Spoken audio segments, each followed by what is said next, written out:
forum date. I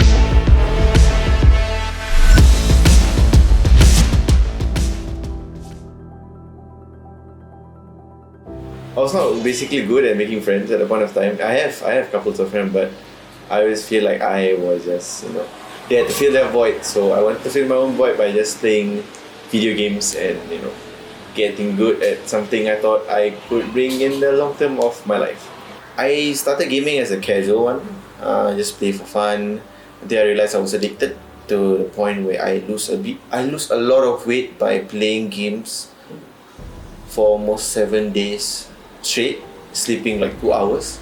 Around 18, when I was 19, I upgraded my rig and I got into a better setup. So I started streaming. But I think the only game that caught my attention was Tom Clancy Rainbow Six Siege. I found friends there. I made a lot of friends. I made enemies. I'm the most toxic guy there.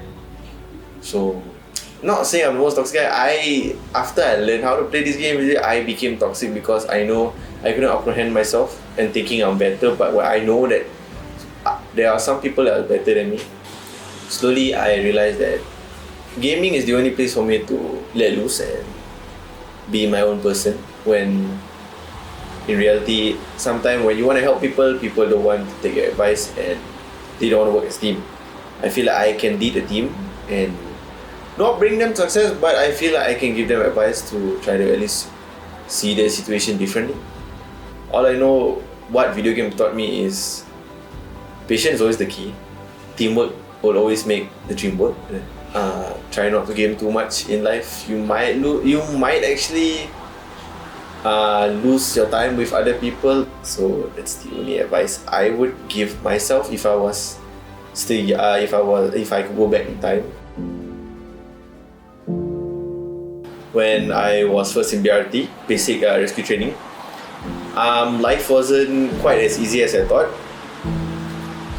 First day coming in, I thought it was all easy until I realized that you're gonna stay here for 3 months. Once you're in camp, you do feel the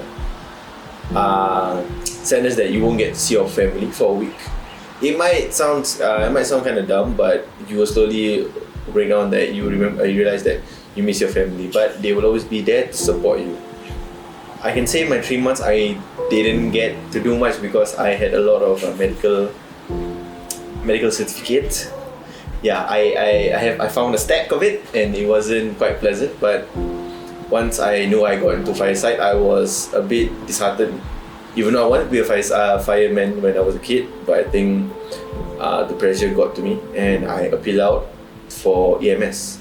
But still, I think when I first got in and I did my course, I wanted to quit because it was very hard. I didn't understand the terms and I thought that maybe I should just quit. But I stayed for 1 month. I had people that support me, my cik, my instructor, and I passed out. Not in flying colours, but just a pass. But I still feel like I did quite well and I was happy about it.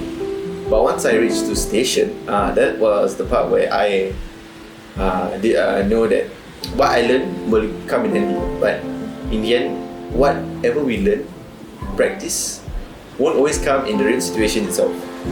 So that's why when I handled my first case, I thought it was a normal case. It was a normal case, but to me, I felt that I have done something bad. But I realized that my first case is just the beginning of my life, where I will start to actually get more cases which is more intense than the first one. I have experienced intense cases and I have actually shook to the core that I really realized that life is very important to me and others around me.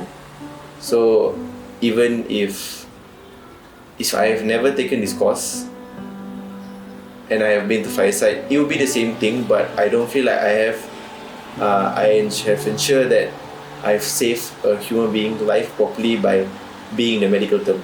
I'm not saying fireside never do the medical term, but they do save life. But I feel like the medic life is way intense because you're literally holding someone's life onto your hands. So I'm grateful that I'm EMS, and hopefully one day I will actually